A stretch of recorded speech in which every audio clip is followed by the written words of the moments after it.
Pregame.com.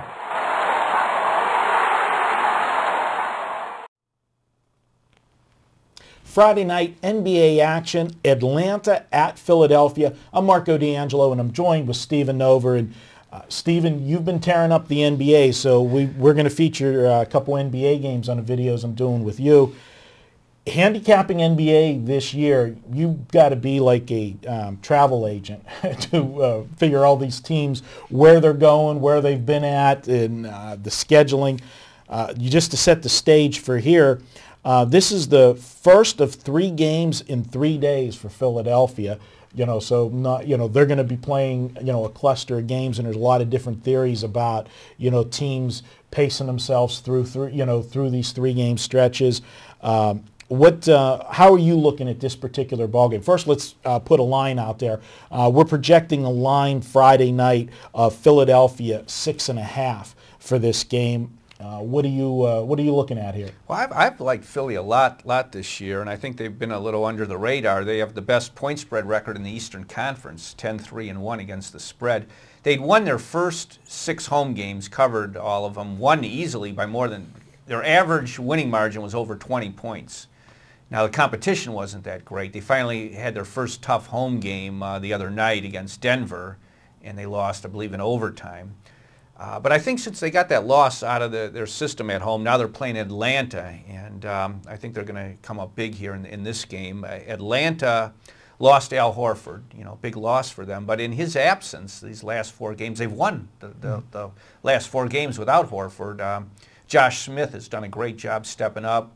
Teague, their point guard, has been playing well. Joe Johnson even, we know he can be streaky, but he's been on. But I just think, and I know you're big on this theory, Marco, when you lose a star player, you usually play well for a couple games afterwards. But I think they're going to start sinking a little bit here.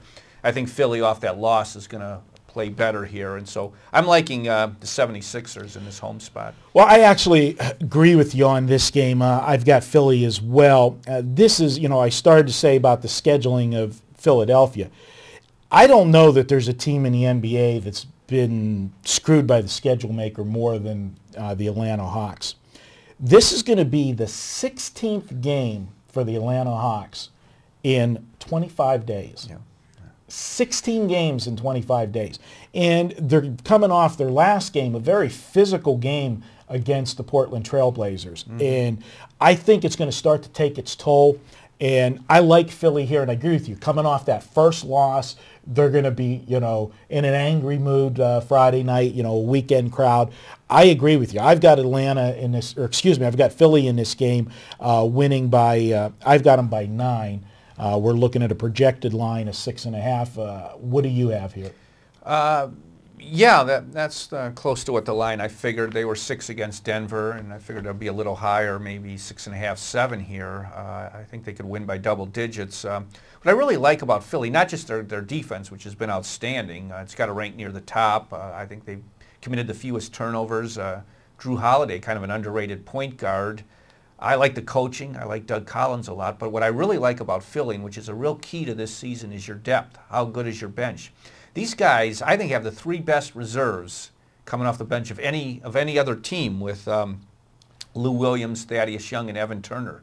These guys have really done the job all year. It's like playing with 8 guys. Well, that's a big point, and especially in a game like this where we're talking about an Atlanta team that, because of injuries, a little bit thinner to start with, and because of the scheduling that I've talked about, this team's got to start to get fatigued with the schedule they've been playing. So when you get to that point, and every team has to use reserves this year, so more than any other year, reserves are going to be getting more key minutes during games and stretches than they've ever gotten, especially when you get into the 3 games and 4 night scenarios and things of that nature. They've got to use the bench more. So a team that is deeper is going to have a huge advantage on, if not extending the lead, at least maintaining the lead, especially when you got a team that's, you're a favorite, you're going to be laying points. The one thing you don't want to see is have that 12-point lead and they pull some of the starters out to give them a blow, and all of a sudden, while the reserves are in there, it's back down to a 6-point game. Well, that's a big reason why I like Philly in this game. I really like their bench strength. It's not just losing Horford in the front court. He was, very versatile. That obviously hurts them a lot. But in the back court, remember now, no Kirk Heinrich. You know, he's probably going to be gone for another few weeks. And they just got Tracy McGrady back, but he's really on the downside, very injury prone. They just don't have the depth that Philly does. And, you know, your point that you raised about all these games, I think it catches up to them here. Well, I agree with you, and we both have Philadelphia, so you got a double bubble play there, Stephen and myself. But Stephen, tell the listeners, you know, real quick about your streak in the NBA, because you've been on fire in the NBA.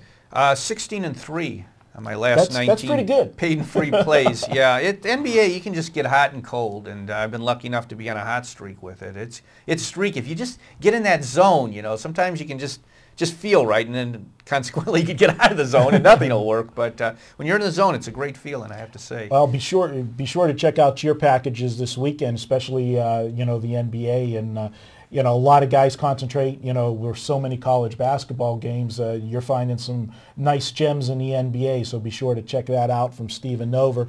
And of course, go to pregamevideos.com.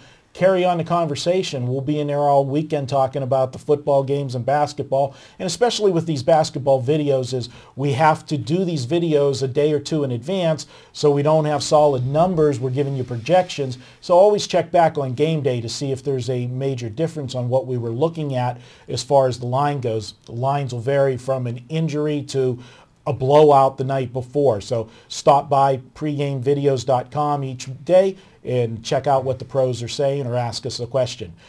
He's Stephen Nover. I'm Marco D'Angelo. We're going to be back with one more NBA game. We're going to look at a play for Saturday. And then, as I said, Scott and Brian will be along to do some other videos, football and basketball as well.